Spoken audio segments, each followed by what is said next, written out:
Hey lads, good day, good day. Good GM, morning GM. local time. Good morning. Grant, and how's it going, Grant? Been busy? Yeah, just a bit. Yeah, I'm just sorting my mic out. Sorry. Dan's also been busy because I know Mate, this because Discord doesn't stop at any given point in time. 18 hours a day, it doesnn't stop. We've been busy. Yeah. 18 hours a day, typing, creating the laughs. Drawing squeaky lines on charts as well. It's good. Cool. So we're gonna just go through a couple of the things that have come up on our radars this week. Might be a bit of alpha as well. Might be a bit of alpha that started out but could rug. We'll chat about that as well. Well, let's see how it plays out, but at least you guys can look forward to that on stream. Should we just go and do a quick market update, Grant? Yeah, let me get some charts up here. It's been quite a strange week, hasn't it? Yeah, I mean, I cleaned this. Both ways. I mean, I don't know anyone who's looking at Bitcoin and not ETH at the minute, so we can lead with ETH. But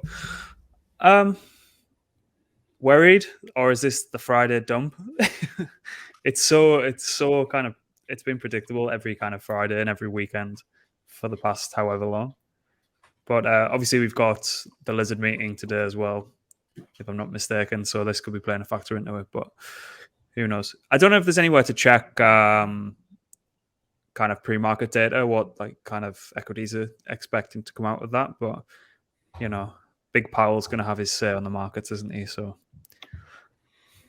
what's the sentiment around that? What is the market predicting he's going to say? I mean, is it hawkish? Is it dovish? Is it? I mean, what is the sentiment at the moment? I think it's well, uncertainty is just a complete crippler of speculation, isn't it? And I think that's kind of what we're seeing here. I don't think this is like too drastic of a candle, to be honest. I think this is kind of expected going into such a big event.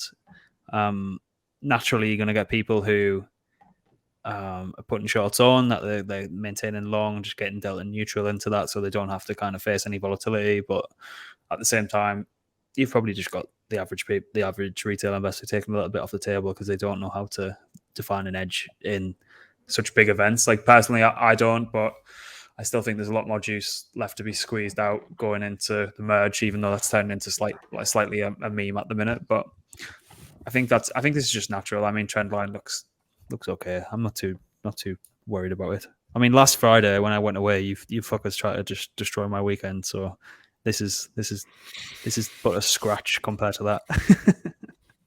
You kept on saying that when you checked in, like you were away, and then you'd like post like these random posts on Twitter.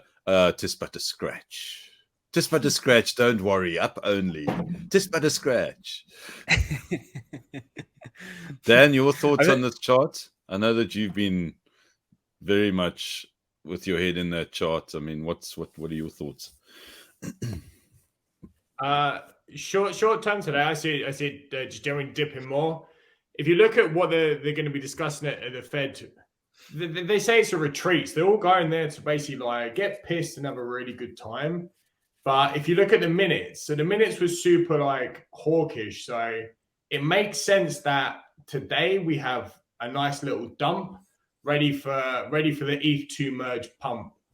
But if you do look at the Bitcoin chart, it does kind of like look like it's in one big massive bear flag that's just waiting just to fall from grace. If that does fall from grace, then everything falls from grace. But right now, ETH maybe touch low 16s again before popping back up, but choppy weekend. I don't know. I wouldn't be surprised if this merge narrative continues to kind of like I'll be surprised if it goes to 1600. I mean, it would be great for all the guys who are shorting out there. But I don't know. It just seems like, I mean, I've been watching it this morning from a price action perspective, and So a lot of selling, but now there's buying again, and it just seems like there's appetite for ETH at the moment. So I mean, obviously, Bitcoin dumps, Oh, and then ETH and it doesn't matter what ETC. ETH doing. That Are we- ETH are you- Bitcoin are you- chart, that ETH Bitcoin chart, that reclaim, Yes, it's correct. that is so strong. Do you want to bring it up, Grant? Yeah, like let me bring that. Because I think what's I mean, the And obviously while you are is. bringing that up, I mean, I know that I lot. don't mean to show this. This isn't something I believe in, but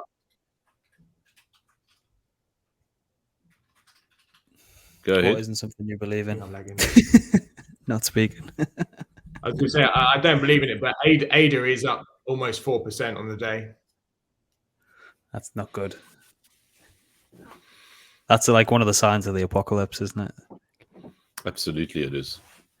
Or is that a sign of, late retail slowly emerging into the market?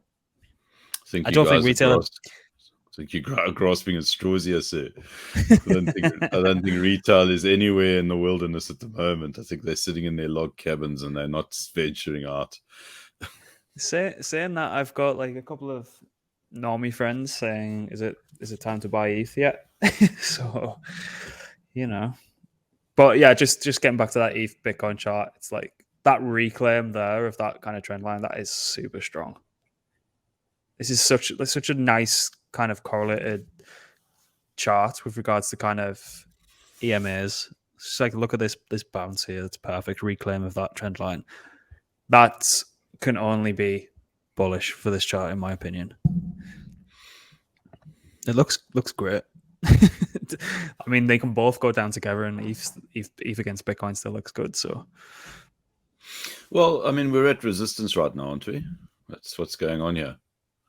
So there's a shitload of. I mean, there's plenty of resistance here. I mean, we saw it this morning. Just testing that 1710 resistance level, and it dumped a bit now. But I see it's price action seems to indicate that we're going to go back up again.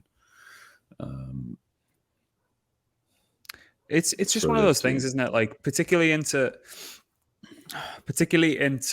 such events. Like we didn't have FOMC or anything for a little minute there, so it's like these big events. People are looking now for kind of catalysts to, and like if we remember the last bounce out of the CPI print, that was mega. Like things popped like 30% in a day, and like little downtrends going into events like this. You can be looked at two ways. It's like people getting flooded out of bags because of the first, they don't want to repeat of last Friday, or it's like people selling and just selling, trying to reduce or hedge against the actual announcement or whatever they're going to say. I don't know. There should be like, what do they even do at these meetings? Do they just like sacrifice children or something? They just all get together and have like a knees up and copy trade Pelosi again. Oh, I see he's been having a right old time there, fella, hasn't he? You've been following that.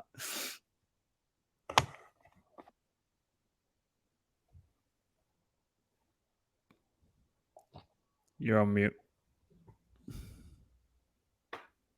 I haven't actually, Grant. Enlighten me, please, sir. What's the goal, Paul? So, you're getting in trouble. So he's, I think he's been pulled for like a DUI. So there's something going on there. Well, I mean, if you're making a whole lot of money, it's kind of like got to celebrate, right? And obviously, he's making so much money that he's celebrating in spades and truckloads. So he's obviously out there. We lost Dan. He's coming back. He's apparently having connectivity issues. I think I asked him that question about ETH, and it kind of just, killed him. I think he was expecting it to go to 2,000 this week, and it didn't. So I think he's a little bit bummed. Still might. I doubt it though. Chart looks pretty terrible on the floor. I just got stopped out of my short on this. Made a little, but it just seems really all over the place at the moment, especially if you're doing, the short-term trading. it's really not easy to make a call on what it's going to do. No, particularly going into events like that, and Mm. you know, when's options expiry next week. So, I mean, for me, I'm going to be, as I say, I'm going to be right or I'm going to be wrong based on just holding through all this noise now. I'm sick of kind of getting chopped up. So I've just came to the conclusion that I'm just going to hold through, see what happens into September. Lots of big shit happening on Arbitrum as well. So a lot of those bags are packed. So let's get into that, because you wrote an exceptional thread, kind of outlining, as this is the one, in terms of, so what's driving this? What is the main catalyst for essentially an Arbitrum season? Well, I think it's multifaceted. I think that people are probably speculating on L2s becoming quite popular following the merge. I don't really understand why that would be. Bridging's pretty seamless regardless. I don't see the that being like too much of a catalyst, but people put that in that basket of why L2s are doing well. But obviously we've got like a couple of L2s on the market, and they're all fighting for their own space to be like crowned number one, and Arbitrum's quite far and away sat at the top. Even if you look at L2 beat, which I could bring up, but I think this chart this isn't too far off anyway. The so Optimism came and actually flipped it, and I think we mentioned that last week or a couple of days before that. But the little disclaimer on this chart here, where it says Arbitrum's 270 billion, Optimism's 1.66, and then this little disclaimer is a button is when you kind of highlight it on L2 beat. It says 13 to 16% of Optimism's TVL is made up from actual Optimism tokens. So can you really count that as organic TVL? I don't necessarily think you can. So by far and away, Arbitrum's kind of leading the charge. DYDX, TVL, definitely dropping. And then what's interesting as well is like there's a few things that are contributing to the adoption and fact that people are beginning to bridge over and see what's happening on Arbitrum. As there was this Odyssey incentive program where each week you'd be effectively set tasks to go, I don't know, bridge to Arbitrum might have been the first week, and then that allows anyone who's bridged using the same wallet address to go mint an NFT who's completed the task. And then over the course of the next couple of weeks, you can effectively collect up to like 15 of these NFTs through various different tasks. But it's all like an incentive, like a customer acquisition, to incentivize people to go and use all the different protocols and all the different wonderful things that are built on Arbitrum. So what happened there was because like I've got this little gas monitor in the DeFi Saver gas price extension. This dropped really, really low. And because that incentive program was happening on Arbitrum, and you know what people are like, they're just airdrop farmers and opportunists and just want to get over there and claim a free airdrop, which I don't necessarily think it's going to be like a huge in dollar value airdrop for a lot of people. And I think there's going to be a lot of people fighting to dump, and it's probably just going to look like the Optimism chart anyway. So, but getting back to that, what happened was because of all that incentive activity happening on Arbitrum, the gas on the L2 actually spiked above the L1 for a brief couple of hours, which is hilarious. So they said, well, let's pause this because this is like completely counterproductive. And they've been going through the Nitro upgrade, which is effectively a way for them to even further reduce the gas fees on Arbitrum, and then even increase the throughput as well. So they're effectively boost, like as I say, Nitro. It's quite a good word to use. They're going to boost their kind of throughput and optimization around that. So they're waiting for that to get migrated properly, which will be the 31st. So we're on the 22nd now, 26th now. And then once that's done, obviously the L2 is going to be in a much better state to allow those kind of incentive programs to roll out properly. So I think from the 31st, we're going to see an awful lot of activity, which will still be kind of mitigated because of the like nitro upgrade and it'll be gas effective and stuff like that. So I think that will drive a lot of TVL. People will start gamifying that because there's still time for people to get over and actually. They might have missed the first week, and now like Odyssey, the incentive program, might be on the radar now. But you've still got ample amount of time to actually go and complete all these tasks over the next couple of weeks and actually be subject to the. People are speculating that it's going to be increase your chances of the Arbitrum Airdrop. Probably does, to be honest. There's a lot of hoops to jump through for optimism, so I can't imagine they'd do this for no reason. And then like I wasn't really aware of this until I started doing like the research around this, but they've effectively spun up an optimistic chain. So effectively like on top of Arbitrum itself. So you've got Arbitrum 1, which is like the main L2, and then you've got this. I don't really know the dynamics behind it, but I think I can imagine it's like a side chain. And what that is, it sacrifices a little bit of security, naturally taking everything off chain. But it optimizes then for the likes of your GameFi, your social apps that really, really, really require low fees, high throughput. So it's scaling on top of scaling, which is kind of hilarious. But the Arbitrum Nova this was quite interesting actually. We heard a lot of talk about Reddit implementations over the years, and obviously Reddit has a huge kind of crypto community. I don't really spend much time over there myself, but this is off the ground now. So kind of Reddit integration with this Moons token. So kind of anyone who's actively participating on Reddit in these specific subreddits and things like that have then been effectively airdropped this Moons token or have been given access to liquidity mine this Moon token. And a few people have made some decent returns on it. I think it'll converge to zero. I wouldn't go buy Moons.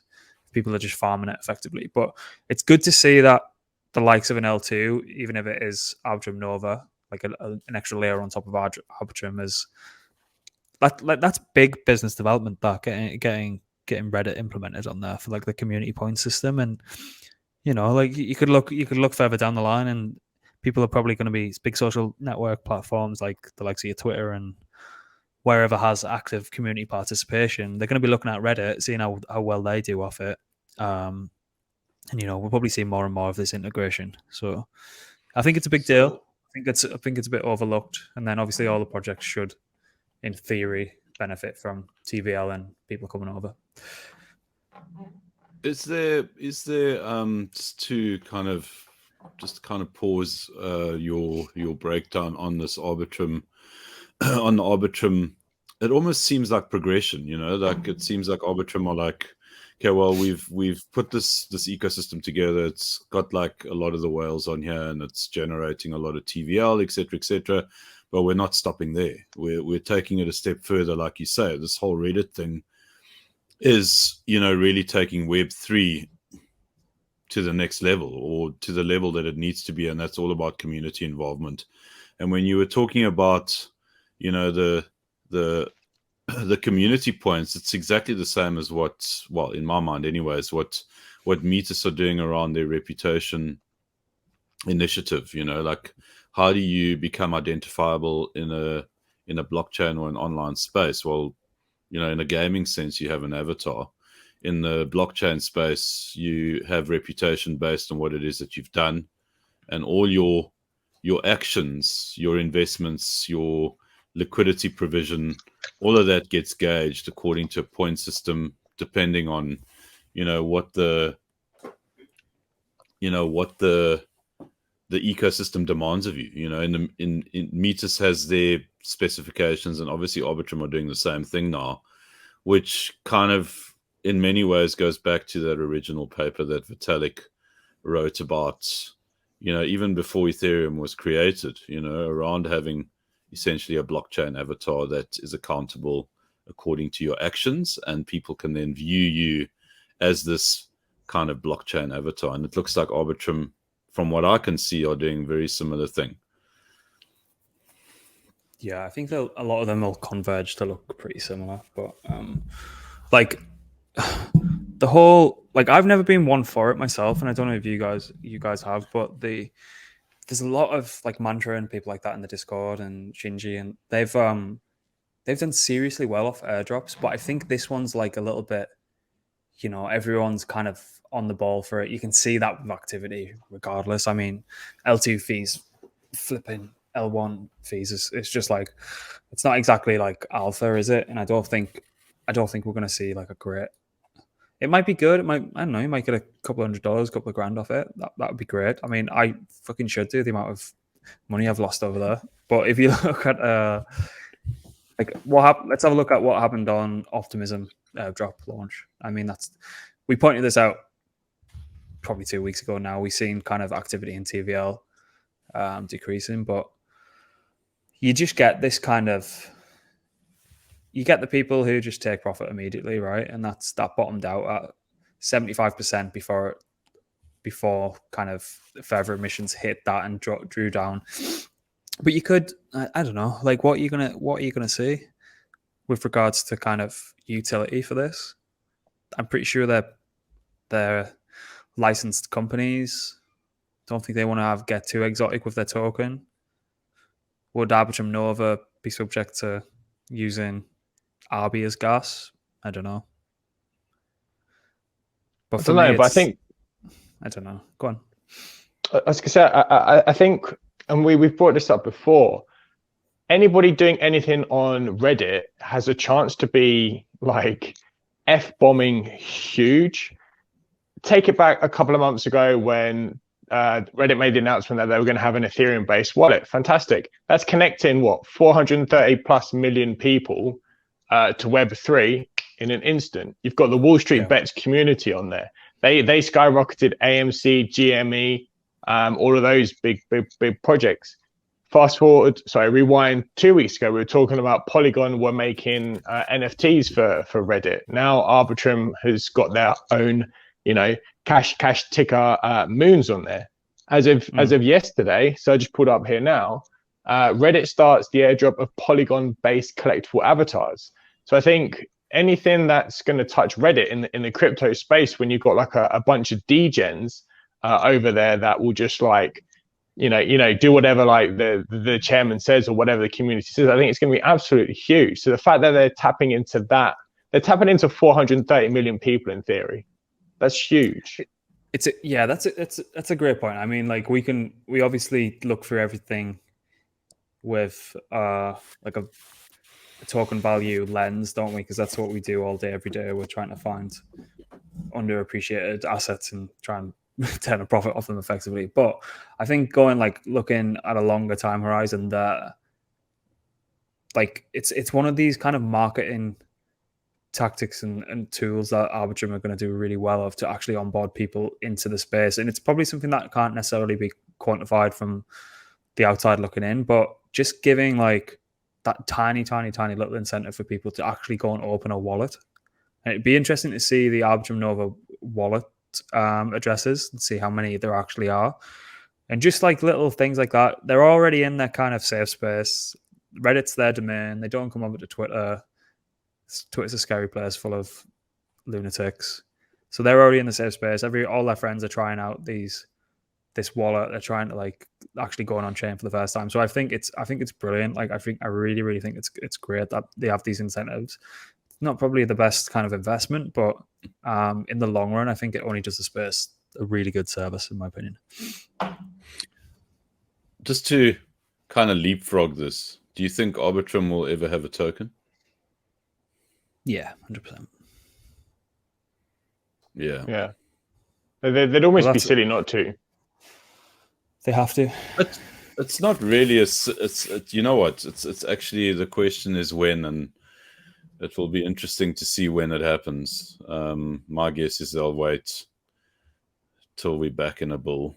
That's I don't my know. guess. I think that's the whole speculation around why Odyssey was causing the gas to flip. Like everyone's looked at the tasks that you had to do effectively to get the Optimism airdrop, and then the speculation around the Arbitrum airdrop is being held really close to the team's chest. I don't think anyone really knows about it, but it's effectively one of those things that everyone knows it's coming and they just don't know when. So everyone's trying to increase their chance by speculating on I don't know, bridging over, going to Nova, try doing all the tasks on Odyssey. So they wouldn't be doing this for no reason. Put it that way. It's I think that they'd be stupid not to. It's like it's effectively a way to get capital, like they're when they want to see price appreciation. They'll have someone TWAPing all the way up. And then and again, like they've played it really, really well because they've got all this hype around the token. They haven't just gone and launched it immediately like Optimism have. So they've got all this activity coming in for speculation on the airdrop, which is great. You've got this Arbitrum Nova chain just being spun up on top of that. That's great. That increases speculation, gets people over there. Reddit integration. And then what happens when the token comes out? It's like it's an extra incentive to go and use all these protocols. So all these protocols that have been built over there doing really well for activity, doing really well for kind of TVL on the chain. Then you've got effectively something that you've printed out of thin air. Obviously, you need the ETH or the USDC on the other side of the liquidity, but then you've got this token to go and say to projects that aren't building on Arbitrum, might be thinking of going and building on Optimism. Here's, I don't know, a couple of million in Arbitrum tokens that effectively printed out of thin air. Come build with us as opposed to going anywhere else. And then the incentive programs work. Then you get more people coming over building. And then you also get more people coming over because ideally what we're seeing, similar to what we're seeing on our Optimism now, it's protocols that have been over there for a while. They're getting incentivized heavily. And those emissions get passed on to the users of the protocol through boosted farming rewards, boosted emissions, boosted yields, and all that kind of shit. So I think they've basically checkmate over Optimism with regards to that because they've gamified the airdrop a lot better and it's played into their hands, I think, in my opinion. So the overriding, my take home from this week's interviews, discussions, meetings has been this amazing gamification of everything. You know, whether it's an ecosystem, whether it's a protocol, as soon as, you know, and Dan, we've, you know, you and I as gaming nerds, you know, like the space is becoming more and more centered around the gamification and the gaming aspect of how you go about doing business. You know, it's quite incredible, you know, all these facets that are coming through. You know, we kind of like talk about how do you gamify it? How do you make it interesting for the participants of whether it's the protocol or the ecosystem to want to come back for more and to want to participate in, you know, all these hoops that they've got to jump through. And the only way that you do it is by creating an aspect of gaming to it. And people just lap it up. It's actually incredible to see. Fascinating, in fact. That's all it is. It's just a big PvP or PvE, depending on market. Yeah. That's all it is. And if you look at it that way, if you can kind of get into that mindset and think of it as like a massive like online multiplayer game, then it takes a little bit of stress out of it. But that's all crypto. That's all crypto really has become. It is PvP. So you've got your little like profile picture. You've got a fake little name, and it is you versus the rest of the community. You know, if you're lucky to be on like an insider alpha group, then it's you and your clan. You're going to go raiding. You go raid some shit coins, or you go raid some bigger coins.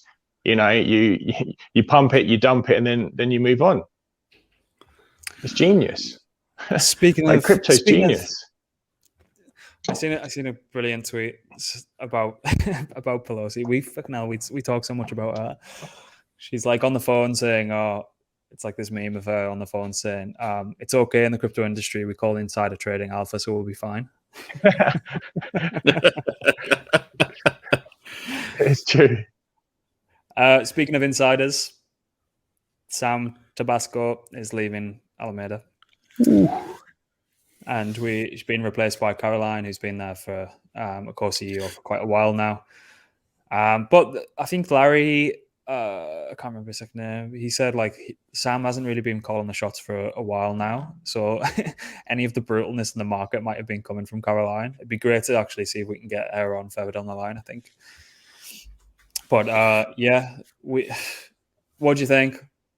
Do you think he's just said, "Fuck it, I've made too much money, I'm out"? Yes, Think he's completely course. sick, or Of do you think course. there's No, do you think dude. there's a regulator breathing down his neck? No, the dude has absolutely killed it in this market.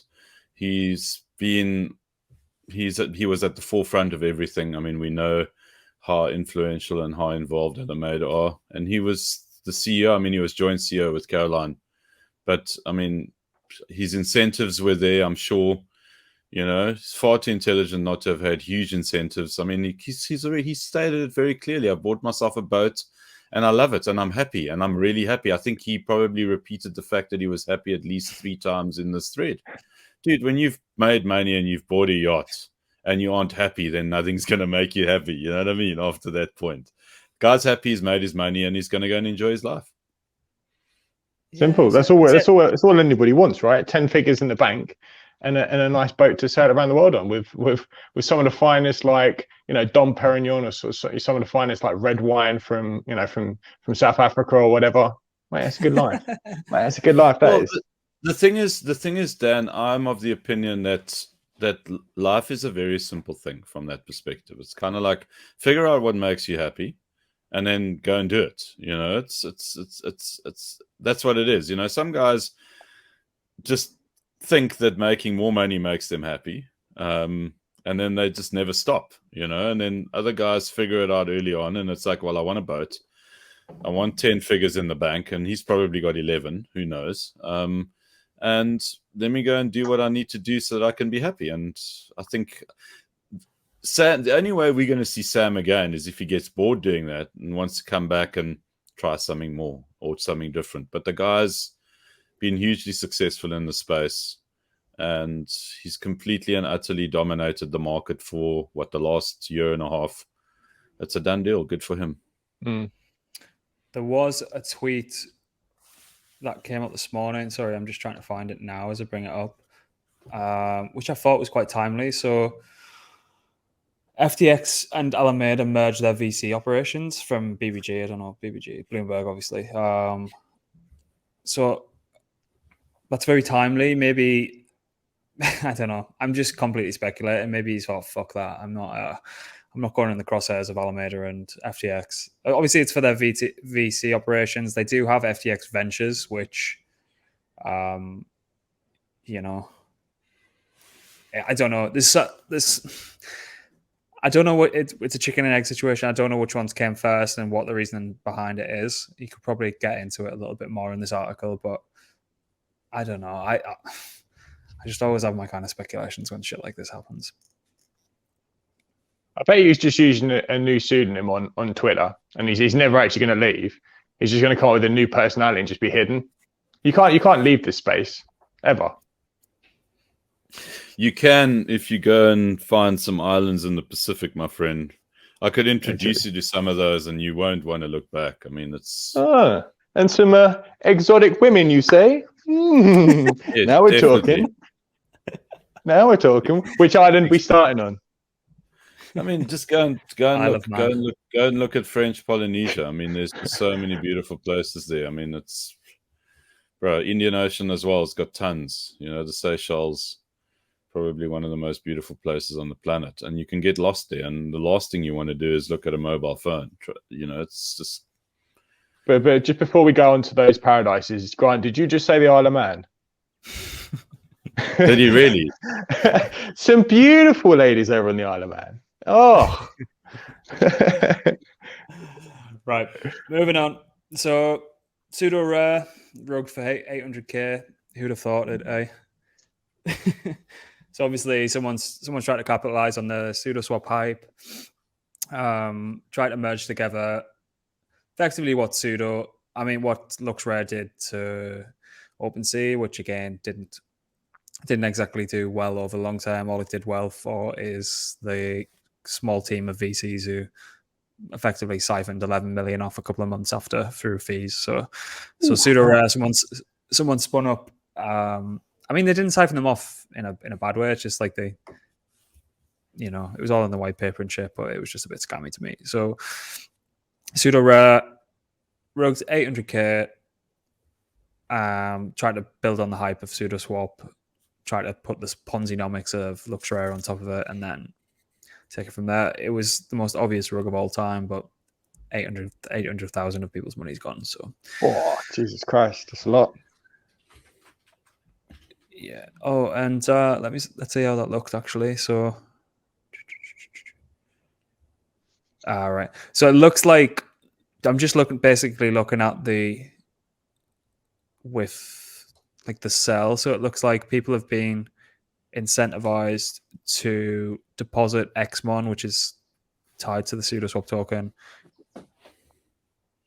expect a yield, and then that's just been effectively pulled from underneath them. So sympathies, but it's pretty fucking obvious it was going to happen. So but I think that only adds legit. Go on. I was going to say, isn't there another one that you suspect could do the same thing?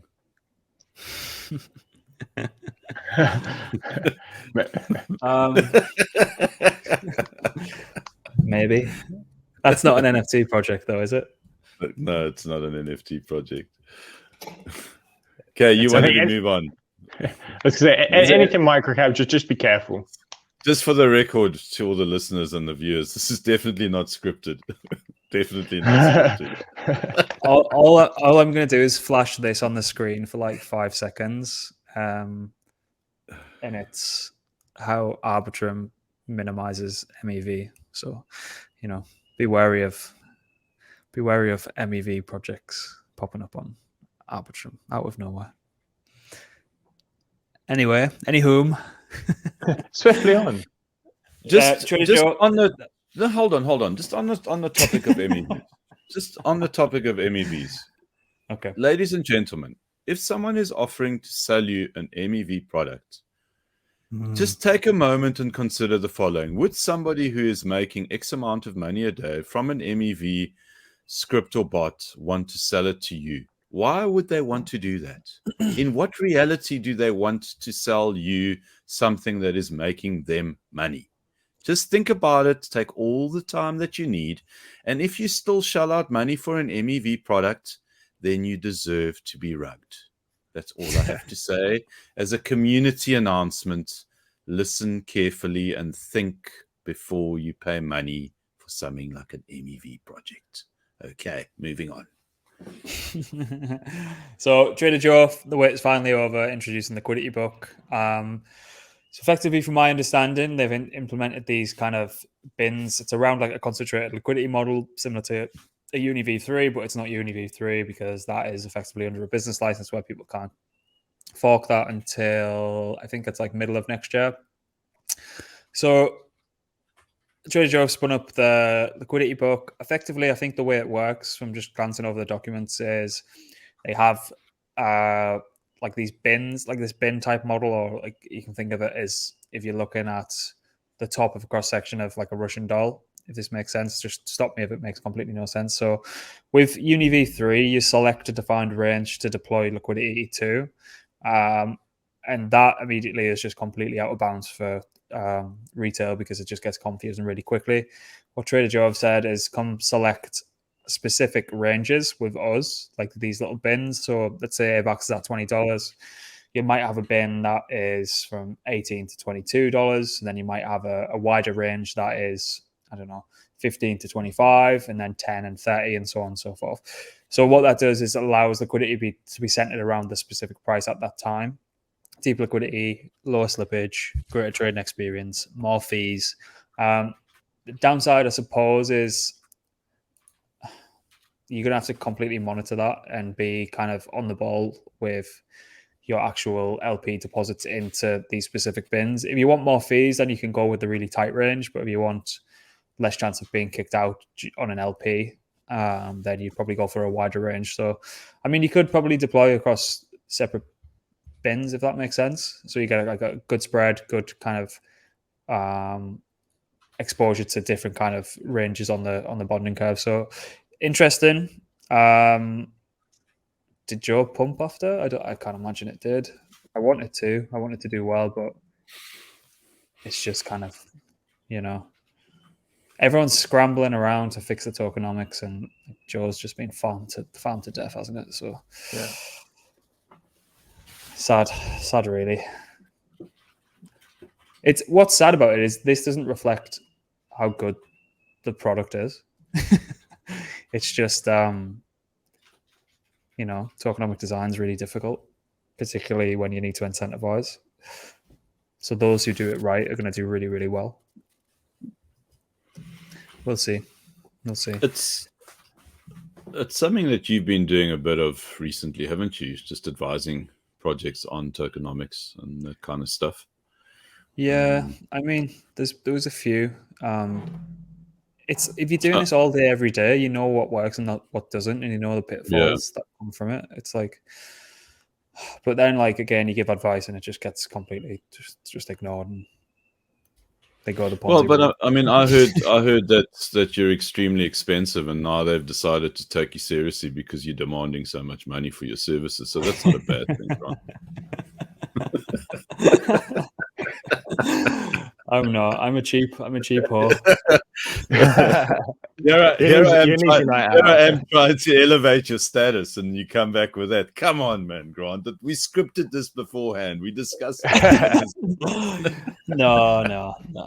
I'm like $1 million an hour or something like that. There we go. I rest my case. I wish I had an hour to spend with people. I only get it to spend with you guys. So. No, that's why I always make it worth it. Yeah, and I don't get paid for this, so right. This seems good. Found this super interesting. Please tell us about it.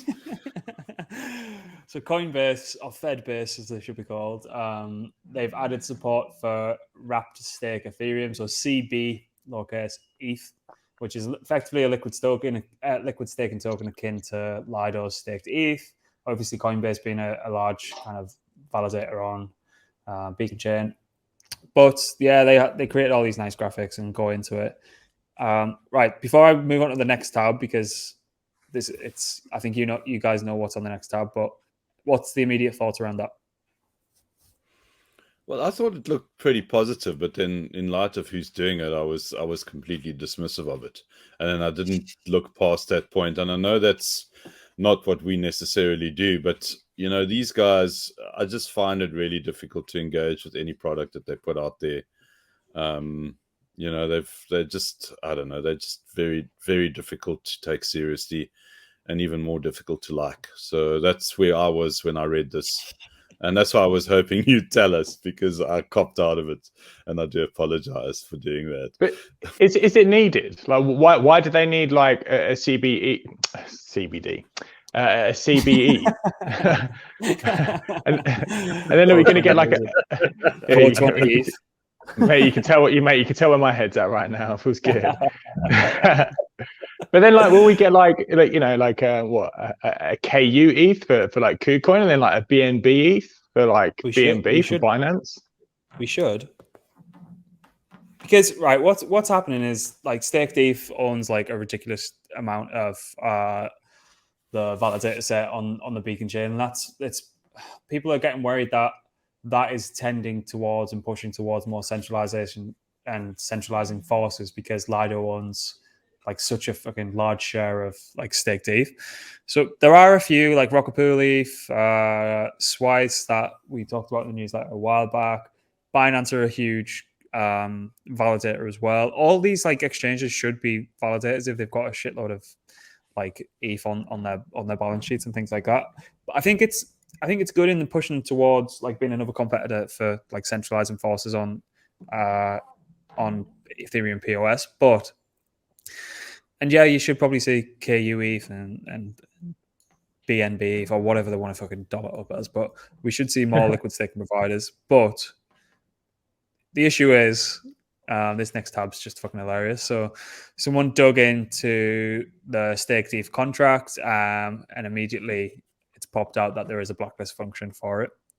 So unbeknownst to the vast majority of people say, "Ooh, nice shiny liquid staking yield on ETH," then if you've been naughty and using Tornado Cash, using open source code, ooh, You know, there's a lot of ETH on there that could be blacklisted. So I just, as you say, Jerry, I don't trust the fucking thing these guys do. It's you from can't. between them and Circle, like they're so in bed with the Fed. It's fucking ridiculous. So just be careful using that. Well, it's the price of having to do business, at the level that they do. It's like you almost have to be, and if you aren't, and especially if you're a US-based company, it's very difficult to go outside of those parameters. It's just the way it is, and in that aspect of it, you can't really blame them from that perspective. But just be transparent about it, like tell your customers what it is that you're doing and why you're doing it, which they don't do.